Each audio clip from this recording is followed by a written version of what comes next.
Bem-vindos. Estamos com a Margarida Balseiro Lopes, da Aliança Democrática, para ouvir quais são as principais propostas para o mandato da Assembleia da República, que começa agora em 2024. Acompanha-nos no Spotify ou no YouTube ao longo dos próximos minutos.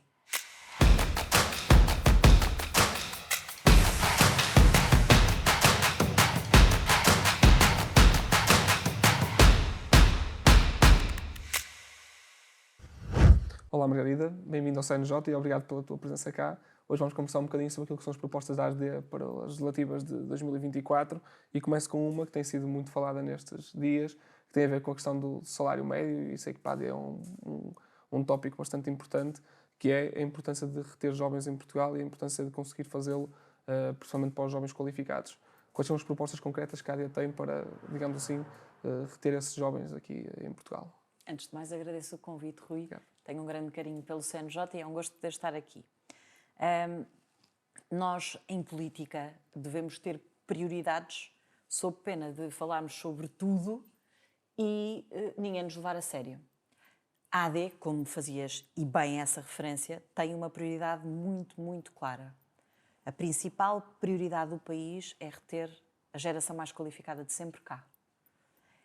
Devia provocar um sobressalto cívico a circunstância de nós termos milhares e milhares de jovens a saírem de Portugal e a procurarem noutros países as oportunidades que não são criadas cá. E não tem mal nenhum as pessoas emigrarem, desde que isso seja uma opção e não seja uma inevitabilidade, que é isso que tem acontecido. Nós consideramos que há várias razões para que isso aconteça.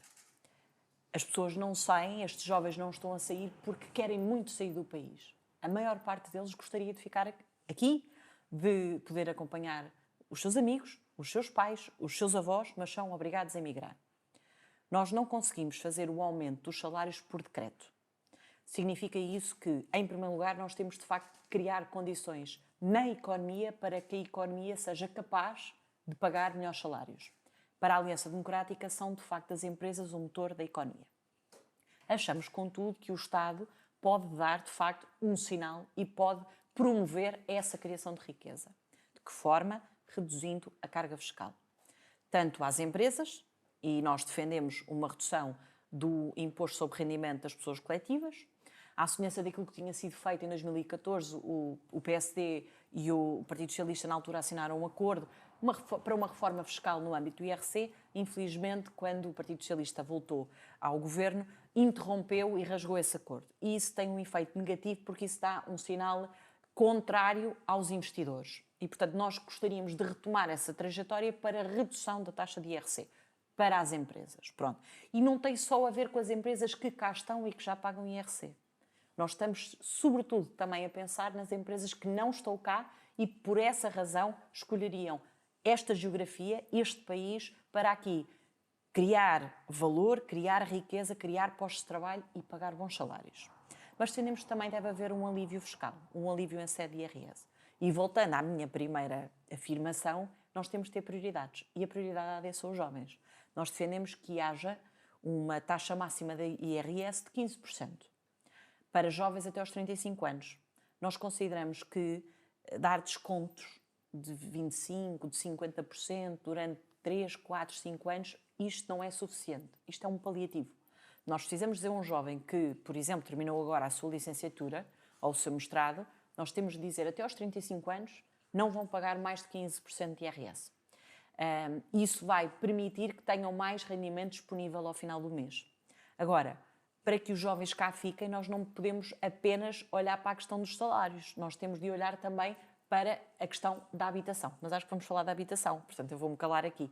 Agora, é importante perceber que nós temos de ter uma economia que seja capaz de criar melhores salários e o Estado, naquilo que puder fazer para contribuir para que as empresas paguem melhores salários e as pessoas tenham mais rendimento disponível ao final do mês, deve fazê-lo. E a redução do IRS para os jovens é fundamental.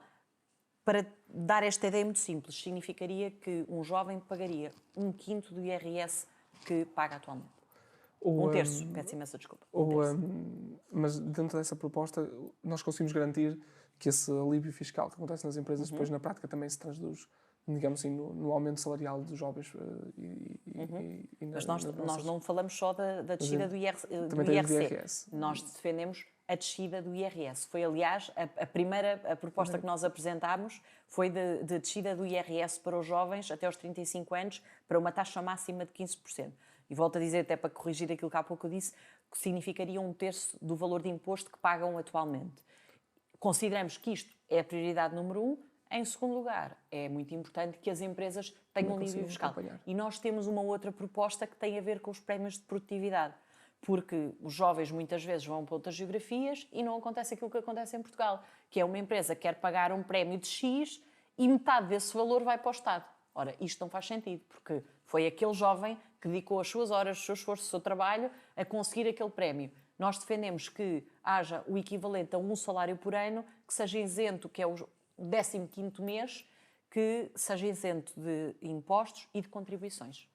Seja limpo, direto para o jovem, para o trabalhador. Salário mínimo.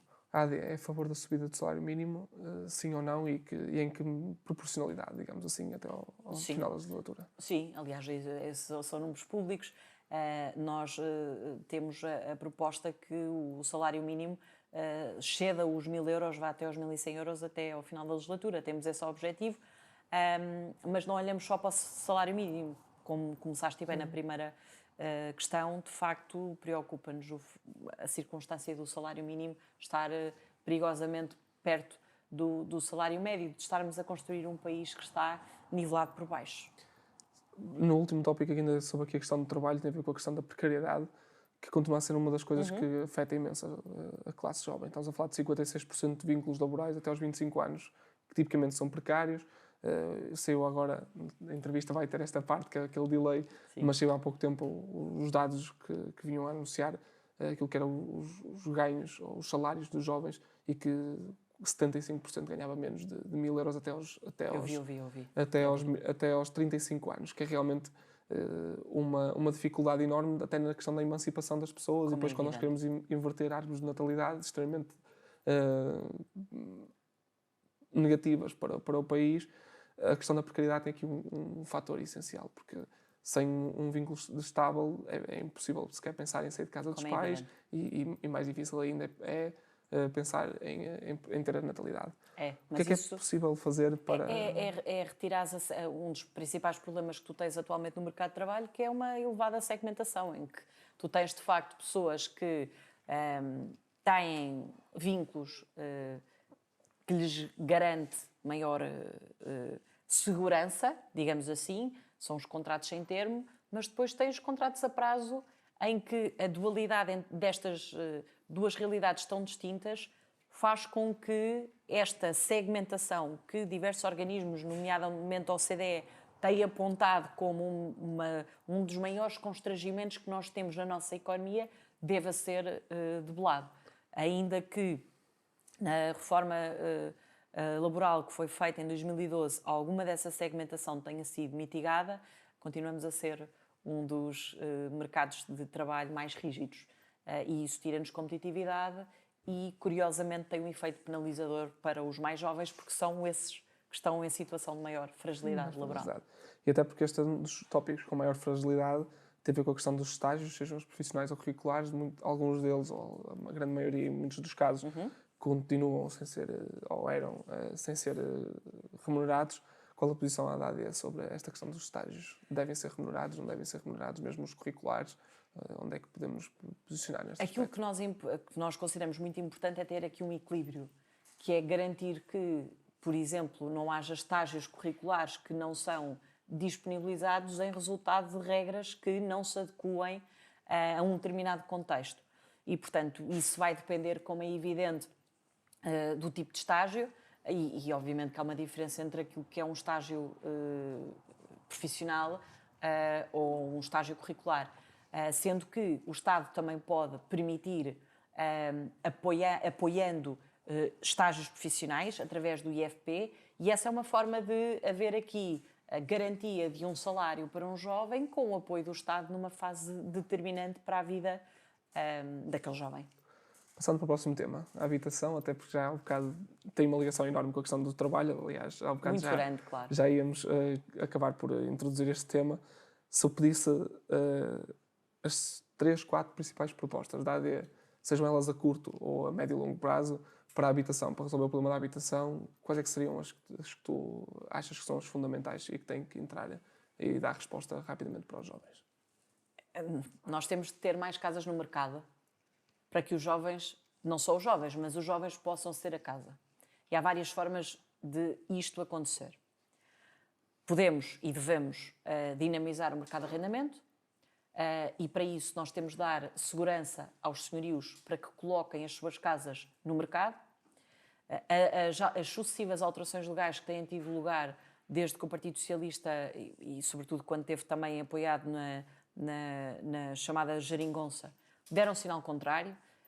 Basta ires consultar, por exemplo, os dados de quando foi apresentado o programa Mais Habitação, não é entrar e apresentado, o número de casas que saiu do mercado, e, portanto, é um dos problemas às vezes da política, que é pensarem-se medidas e não se acautelarem os efeitos que essas medidas têm, que são contrárias àquilo que era o propósito inicial. Pronto. E, portanto, é fundamental dinamizar o mercado de arrendamento para que ele tenha mais casas que possam ser acedidas por jovens e temos defendido também o subsídio à renda. Não concordamos, por exemplo, com mecanismos de controle de rendas, até porque basta olhar lá para fora para perceber os efeitos que isso traz. Mas também, no que diz respeito à aquisição de casa, neste caso, antes até da AD, o PSD apresentou no dia 14 de fevereiro de 2023 um conjunto de medidas e uma delas tinha a ver com a compra de casa própria por parte dos jovens. E a nossa proposta tinha o seguinte objetivo: um jovem até consegue ir ao banco, só que depois falta-lhe o valor de entrada e falta-lhe o valor para entregar ao Estado do Imposto de Selo e do IMT. A nossa proposta passava por isentar destes impostos, fazendo com que o Estado não estivesse a lucrar com as dificuldades que um jovem tem numa das fases mais decisivas da sua vida, e, por outro lado, o Estado garantia este valor da entrada que o jovem muitas vezes não tem para conseguir dar aquele primeiro passo numa decisão e num momento tão importante da sua vida, que é ter a sua primeira habitação. Pronto. E isso é uma segunda medida que nós consideramos que é fundamental. Entretanto, sabemos que há partidos que têm...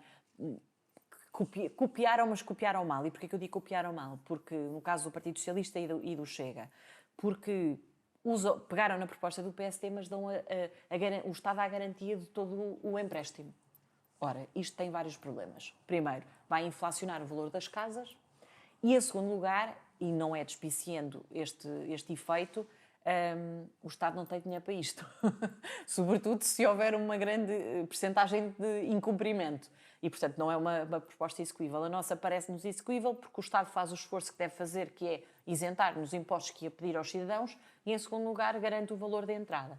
Em terceiro lugar, deixa-me falar de uma questão dentro da habitação que para mim é muito importante, que é a questão do alojamento. Eu acho que vamos ter a oportunidade de falar mais à frente, mas é muito, muito importante nós darmos resposta, porque nós temos ouvido muitos anúncios nos últimos anos, sabes, também é melhor do que eu, que há um plano nacional que foi apresentado em 2018, prometia duplicar o número de camas e no horizonte de 4 anos, e estamos exatamente como estávamos em 2018. A política não se descredibiliza apenas porque há movimentos populistas e que canalizam esse ressentimento. Começa antes de tudo mais porque os políticos prometem coisas que não cumprem. E o exemplo daquilo que aconteceu no alojamento é um dos maiores atestados de incompetência dos últimos anos. Estamos a falar do alojamento estudantil, principalmente. Alojamento estudantil, que é o contrassenso, do ponto de vista social é muito injusto. É uma guerra que já começou há muito tempo. Tu dizes a um jovem, estuda, trabalha, esforça-te, vai para o ensino superior. E o jovem faz isso tudo, entra na faculdade, cria, só que depois não tem dinheiro para pagar um quarto a 450 euros ou a 425 euros, que são preços exorbitantes. E o Estado aqui tem uma responsabilidade. E já agora, acrescento uma outra medida, que é o Estado é proprietário de imóveis e acha tem achado nos últimos anos que é melhor os imóveis estarem fechados, devolutos ao abandono. Dou-te o exemplo Daquilo do que nós Ministério, sabemos- daquilo que nós Ministério da sabemos Educação na 5 de Outubro, as antigas instalações. Houve uma cerimónia que até contou com o Ministro da Educação, com o Primeiro-Ministro, e este edifício, diziam eles, na 5 de Outubro, vai ser uma residência para estudantes. Isto, não sei se foi em 2018, 2019, até hoje, está ao abandono. Um dos maiores problemas até do património do Estado é que muitas vezes nem caracterizado está, ou Nem identificado, não sabem onde identificado está. Mas há exemplos, e este é um deles, sabemos onde está, sabemos o que é, mas tem de facto de servir para ser alojamento estudantil. A Margarida estava aqui a dar uma ajuda enorme porque o próximo tópico é da educação e tem a ver com isto, que é o acesso ao ensino superior e aquilo que são as principais limitações que acedem ao ensino superior. A primeira pergunta, ainda que depois vá contextualizar mais um bocadinho, é: a AD é a favor ou não de continuar este reforço do acesso ao ensino superior, ou seja, de promover mais acesso ao ensino superior? Isso, Evidentemente, sim, isso não é sabendo pergunta. que a resposta poderia ser nesse sentido. Não, claro que sim. É que reduções ou que estratégia seria prioritária para a AD? Uma lógica mais, digamos assim, segmentada para pessoas que têm socioeconomicamente mais desfavorecidas, estamos a falar principalmente de questões de apoio mais direcionado para as bolsas, ou uma redução mais genérica dos custos, e estamos a falar de questões também de quartos, de habitação, mas também principalmente de uma questão muito à esquerda, muito conhecida, que é a questão de sempre da propina que acontece. O que é que nestes campos Muito resumidamente, a AD os defenderia? recursos do Estado devem ser alocados, destinados onde fazem falta. Significa isso, quando nós desenhamos uma medida em que dizemos vamos ajudar toda a gente da mesma forma, aquilo que nós estamos a dizer é que vamos ajudar de forma insuficiente quem mais precisa. E vamos ajudar provavelmente quem não precisa. Isto para a Aliança Democrática e também para o PSD, porque naturalmente eu sou dirigente do PSD, isto do ponto de vista social é injusto. Nós temos de garantir que apoiamos as pessoas na medida da sua necessidade. Isso significa que deve haver um reforço ao nível da ação social escolar, tanto ao nível da questão do limiar de elegibilidade, como ao nível da ação social indireta, e a questão do alojamento é central, é mesmo central.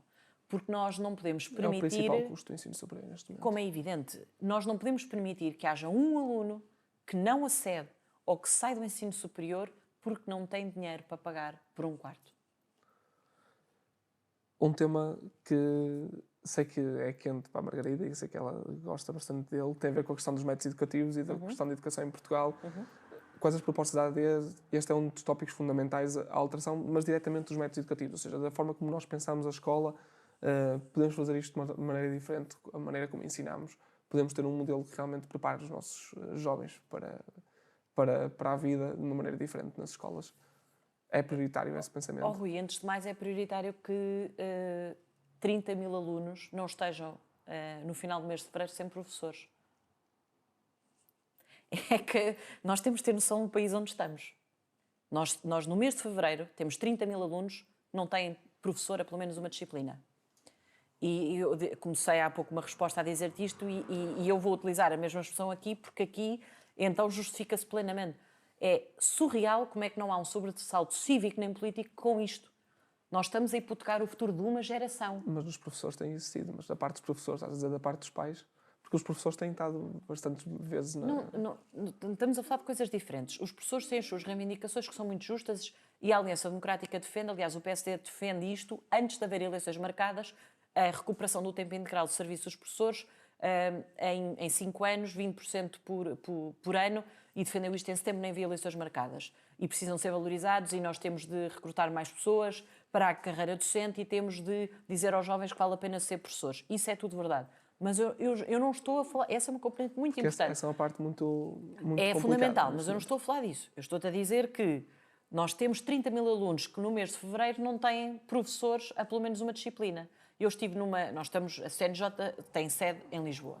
Eu estive numa escola em Lisboa, agora no mês de setembro, encontramos um grupo de alunos, e isso até depois foi público, que não tinha professora de português há 2 anos. Ia fazer exame nacional de português. E uma das alunas até nos dizia assim: o que nos tem valido é que, por exemplo, os meus pais pagam explicações 3 vezes por semana. É esta a educação que queremos?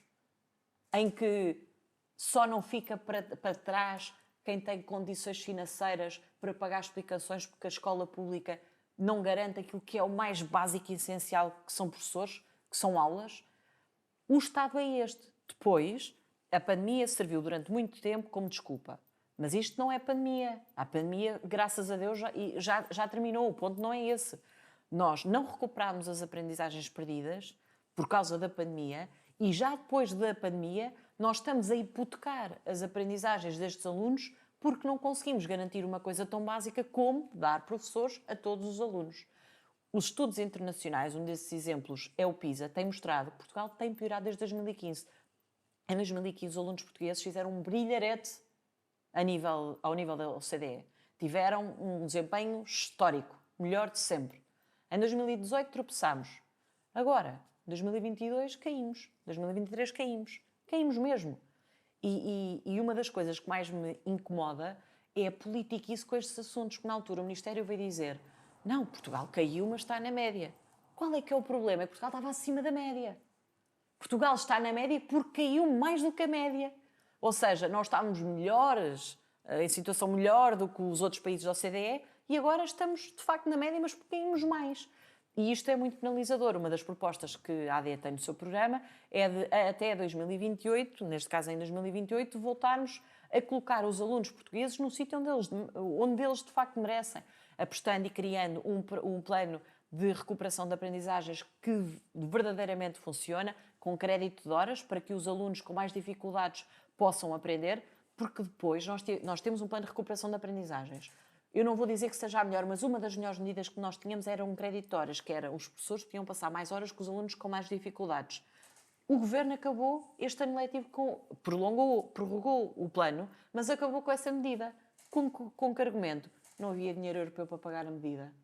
Então, mas a educação é uma prioridade. Recuperar, nós estamos e termino, e este é um tema que de facto mexe muito comigo, porque é a escola que garante a igualdade de oportunidades. É a escola. Não interessa o apelido do meu pai, não interessa o tamanho da carteira dos meus pais, não interessa o sítio onde eu nasço. É na escola que eu garanto essa igualdade de oportunidades. Se a escola falha, nós estamos a deixar pessoas para trás. No âmbito da sustentabilidade, este tem sido também mais um tema que para os jovens tem tido sempre uma grande centralidade, a questão do ambiente, mobilidade, energia, questões da água. Quais as prioridades da AD nesta linha e o que é que as pessoas que estão nos ouvir contar com a AD se a AD tiver na governação do país? Nós temos propostas em todas as áreas que acabaste de referir. Aliás, ainda... Bem, eu não sei quando é que este programa vai passar, mas ainda ontem o líder da AD, o presidente do PSD, Luís Montenegro, estava no Algarve exatamente a falar do tema da água, porque é uma das regiões do país mais afetadas. Mas tendo em conta o tema do ambiente, eu se calhar destacava uma questão central, que é a questão da mobilidade. E nós é importante perceber que o país não é igual, ou seja, que quando nós falamos de mobilidade e, por exemplo, de transportes públicos, que é diferente olhar para as áreas metropolitanas ou para fora das áreas metropolitanas. Ou seja, nós precisamos ter medidas que garantam que quando nós temos, por exemplo, passes gratuitos que chegam a todo o país, e temos de garantir que não são só passes gratuitos, que existe um reforço dessa oferta.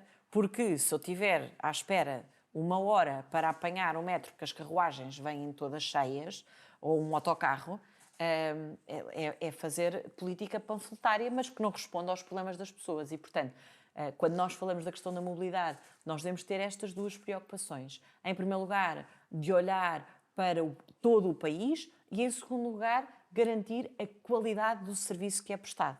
Não é só garantir que é gratuito, mas depois é gratuito e eu não tenho acesso. Quer dizer, não é? E que existe, sim. E que existe.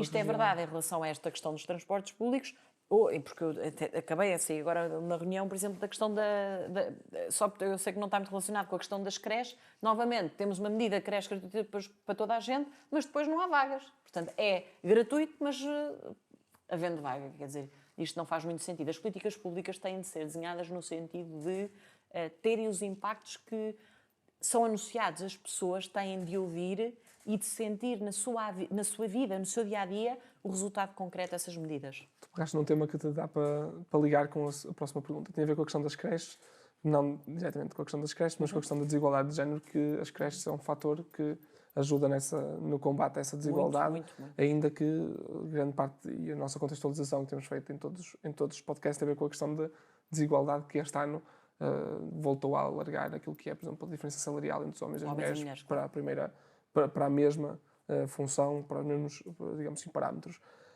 É possível o Parlamento fazer qualquer coisa sobre isto? Ou é possível fazer coisas sobre isto? O que é possível? Para quem está do lado de lá e vai votar, ou seja, o que é que os deputados podem fazer sobre isto? O caso das creches é fundamental. E eu vou-te explicar exatamente porquê. Das creches e do pré-escolar.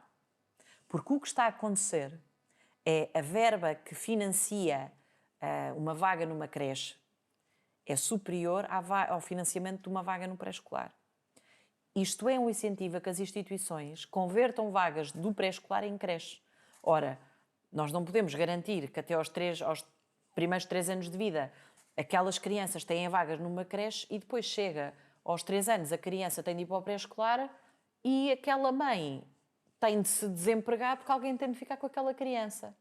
Porque depois isto depois perpetua-se, que é na decisão do casal de ponderar no limite, porque não há vaga numa creche ou não há vaga no pré-escolar, entre quem é que deve ou tem de abdicar do seu trabalho, do seu emprego, porque não tem dinheiro para meter uma criança, ou 2 crianças, ou 3 crianças numa instituição, seja numa creche ou no pré-escolar. As 3 crianças é muito, muito raro em Portugal.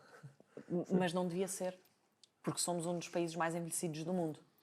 E para combater esse envelhecimento da população e para promover a igualdade de oportunidades, nós temos de garantir às famílias que têm vagas em creche e no pré-escolar.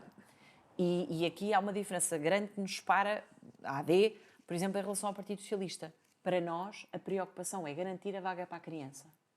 Não é relevante se é numa instituição pública, privada ou do setor social. O que é que está a acontecer agora? O setor privado tem vagas e há crianças que, como a vaga não é comparticipada, não têm vaga numa creche ou no pré-escolar. E o que é que nos interessa? Poder dizer que aquela vaga é numa instituição pública ou numa instituição do setor social, ou garantir que não há uma criança com falta de acesso à creche ou ao pré-escolar. A preocupação tem de ser aquela criança e aquela família. Último tópico ainda sobre a questão da inclusão. É um tema que tem estado muito quente ao longo destes debates, desta campanha, que tem a ver com a questão das migrações, principalmente da recepção de pessoas fora de Portugal. A imigração. A imigração. É okay. A AD posiciona-se de que estas políticas têm sido adotadas de manter as portas mais abertas. É uma política que deve ser seguida ou é a favor de uma redução, digamos assim, da entrada de pessoas em Portugal? A questão não pode ser colocada entre redução ou aumento, o ponto não é esse. O país tem de ter uma estratégia definida para a atração e integração de imigrantes. E é um tema muito permeável ao populismo e à demagogia, da esquerda à direita. Da esquerda à direita. Porque nós depois caímos no ridículo de quem defende que deve haver uma imigração com regras passa a ser racista ou xenófobo. E quem defende a alternativa de não haver regras nem nada, depois estão estes 2 polos a tomar conta do debate, quando este é um assunto muito sério. Concordo. Para nós é fundamental receber e saber integrar. E saber integrar passa por não ter, como atualmente existe, sítios, por exemplo, no concelho onde estamos, com pessoas a viver em tendas. Ou seja, saber integrar, conseguir integrar, é tratar as pessoas como elas merecem, que é tratá-las com dignidade. E, portanto, não vale de nada discurso a dizer queremos receber toda a gente se depois não tivermos dignidade na forma como recebemos estas pessoas. E, portanto, nós precisamos de mão de obra, nós precisamos de imigração e deve haver a preocupação, é por isso que deve haver um plano de atração e de integração de imigrantes, deve haver um mapeamento daquelas que são as necessidades, e temos várias, em vários setores da nossa economia, áreas que precisam de mão de obra. Temos de ter a capacidade de trazer pessoas e damos prioridade no programa eleitoral da AD às famílias, ou seja, de não estarem a vir apenas esses trabalhadores, de poderem trazer as suas famílias, de poderem ser aqui integrados, de poderem viver a harmonia e desenvolver aqui os seus projetos de vida, e investindo depois também em áreas que também estão relacionadas com a educação. Nós temos escolas onde saiu agora até um estudo, um relatório do Conselho Nacional de Educação, em que 1 em cada 10 alunos neste momento no ensino é estrangeiro. E, portanto, nós também depois temos que ter uma aposta ao nível da língua para estes alunos, para que eles consigam integrar. Ainda sobre este tópico na parte da internacionalização, é um tópico que continua e aqui percebemos que a questão de focar a estratégia no acolhimento e na capacidade de acolher de uma forma digna e de integrar as pessoas, ou seja, não aquilo que aconteceu em muitos momentos, que quase criar ali uma ghettização que conhecemos muito em Portugal, de certos bairros. Exatamente. O Admira foi um desses casos. E que temos isso. Vocacionando agora mais para uma lógica de política externa, conhecemos a enorme instabilidade que temos, primeiro na Europa, na Ucrânia, depois no Médio Oriente e depois é fácil ver que ali na Ásia continuamos com graves problemas, no centro africano continuamos na mesma com grande instabilidade. A política externa, a forma como Portugal tem olhado para estes assuntos, no vosso entender, tem sido uma forma correta? Sim, na política portuguesa tem havido um sentimento de grande crispação ao longo dos últimos anos. E isso é muito visível entre PS e PSD. Desde 2015, de facto, o ambiente político está bastante crispado. Agora, há áreas da governação, e a que referencias é uma delas, onde tem havido um grande alinhamento entre PS e PSD. A política externa é, obviamente, uma delas. Ainda, muito recentemente, a propósito de uma questão que se colocou sobre o eventual envio de tropas para a Ucrânia, no quadro da NATO, e o líder da AD não teve problemas nenhuns em secundar aquela que foi a posição transmitida pelo Primeiro-Ministro, de que era uma questão que não se colocava e qualquer questão deveria ser sempre vista no quadro da aliança.